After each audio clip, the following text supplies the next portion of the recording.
১৯৭১ সালের মুক্তিযুদ্ধ বাংলাদেশের ইতিহাসের সবচেয়ে বড় এবং গৌরবময় একটি অধ্যায়। আর পাকিস্তানের কাছে সেটি ছিল এক বিভীষিকাময় পরাজয়। সেই যুদ্ধে পাকিস্তানি সেনারা যে ভয়াবহতা চালিয়েছে তার ক্ষত আজও অনেকের মনে রয়ে গেছে।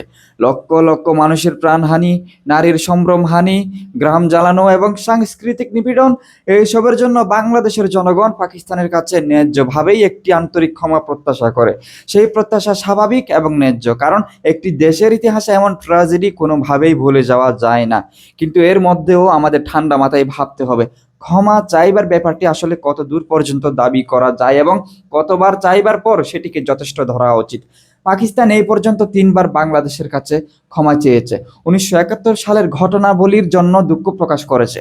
তারা স্বীকার করেছে যে ইতিহাসে একটি ভয়ঙ্কর ঘটনা ঘটেছিল এবং সেটি বাংলাদেশের মানুষের মনে গভীর ক্ষত তৈরি করেছে। যদিও তারা আনুষ্ঠানিকভাবে ক্ষমা শব্দটি ব্যবহার করেনি, তবুও তারা দুঃখ প্রকাশ করেছে আন্তরিকভাবে। দুঃখ প্রকাশ করা এবং অন্তর থেকে অনুশোচনা জানানোই আসলে ক্ষমা প্রার্থনার আরেকটি রূপ। পাকিস্তান আসলে এই পর্যন্ত ৩বার দুঃখ প্রকাশ করেছে অন্তর থেকে।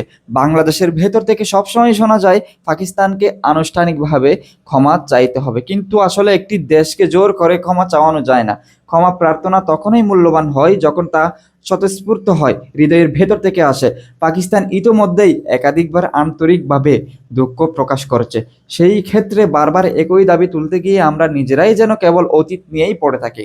অথচ বাস্তবতা হলো, মাফ করে দেওয়াটাই একটি বড় অর্জন এবং একটি মহান গুণ। ক্ষমা করার মানসিকতা ইতিহাসকে পেছনে ফেলে নতুন ভবিষ্যৎ গড়ে তুলতে সাহায্য করে, আর আন্তর্জাতিক অবস্থান অনেক শক্তিশালী।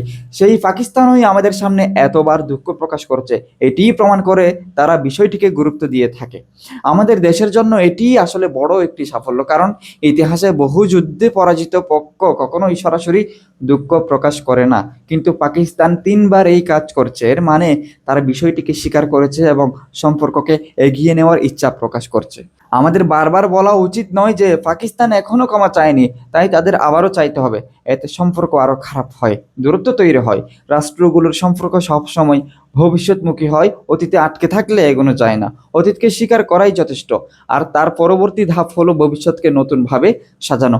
পাকিস্তান যদি ৩বার দুঃখ প্রকাশ করে থাকে, তাহলে আমাদের উচিত সেটিকে ইতিবাচকভাবে দেখা, বরং এটিকে একটি বড় কূটনৈতিক সাফল্য হিসেবে দেখা উচিত যে একটি বড় পারমাণবিক শক্তিধর দেশ ৩বার আমাদের কাছে দুঃখ প্রকাশ করেছে।